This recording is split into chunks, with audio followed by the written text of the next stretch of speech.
ಹೇಗಿದ್ದೀರಾ?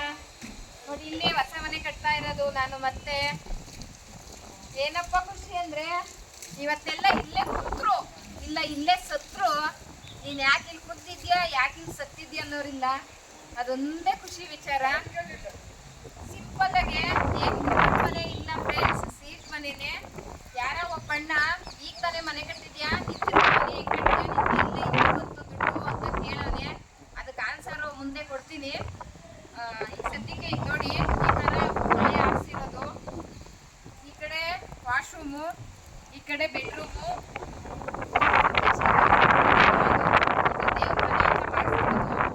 ದೊಡ್ಡಗೇನಿಲ್ಲ.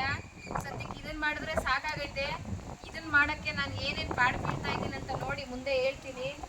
ಕಾಯಕ್ಕೆ ಕಲ್ಲೆಲ್ಲ ಬಂದಿದೆ ಫ್ರೆಂಡ್ಸ್, ಆದ್ರೆ ಕಾಯ ಬಿಡ್ಸಕ್ಕೆ ಈ ಮಳೆ ಬಿಡ್ತಾ ಇಲ್ಲ. ಏನ್ ಮಾಡ್ಬೇಕು ಗೊತ್ತಿಲ್ಲ. ಕಾಯ ಪೂಜೆ ಆಗಿ 1 ವಾರ ಆಯ್ತು. ಮಳೆ ಕಮ್ಮಿ ಆದ್ರೆ ಕೆಲಸ ಸ್ಟಾರ್ಟ್ ಮಾಡ್ಸೋದು. ಸಾಕಲ್ವ ಫ್ರೆಂಡ್ಸ್?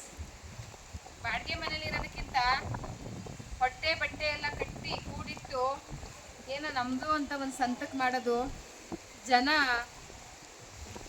ಏನು ಮಾಡೋಕ್ಕಾಗಲ್ಲ. ಬಂಗಾರದಂತ ಮನೆ ಹಾಳು ಮಾಡೋರೆ.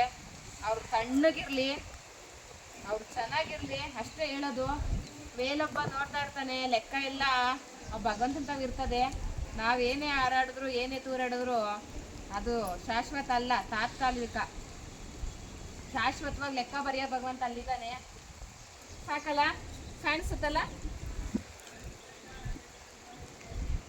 ಅಲ್ಲಿವರೆಗೂ ಜಾಗ ಇದೆ, ಬಟ್ ಅಲ್ಲಿವರೆಗೂ ಕಟ್ಟಲ್ಲ, ಕಾಂಪೌಂಡ್ ಮಾಡ್ಕೊತೀವಿ. ಏಕೆಂದರೆ ಕೋಳಿ ಸಾಕ್ತೀನಿ ನಾನು, ನಾಟಿ ಕೋಳಿ.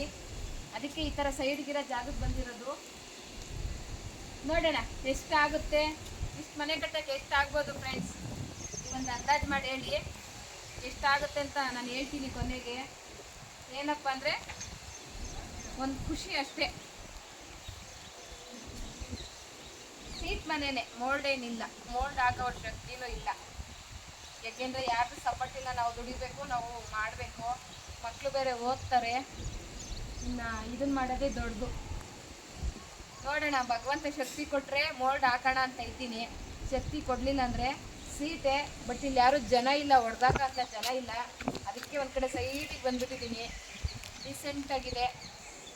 2 ಕೋಳಿನೋ 2 ಕುರಿನೋ ಏನೋ ಮಾಡಿಕೊಂಡು ಆರಾಮಾಗಿರೋಣ ಅಂತ.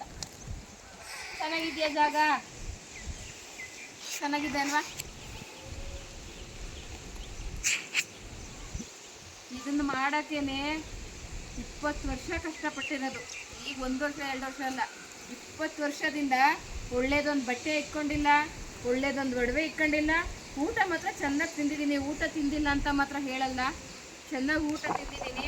ಬಟ್ ಯಾವುದೋ ಒಂದು ಬಟ್ಟೆ ಇಟ್ಕೊಂಡಕ್ಕೆ ಒಳ್ಳೊಳ್ಳೆ ಬಟ್ಟೆಗಳು, ಒಳ್ಳೊಳ್ಳೆ ಸೋಕಿಗಳು, ಟ್ರಿಪ್ಗಳು ಯಾವುದೂ ಮಾಡಿಲ್ಲ.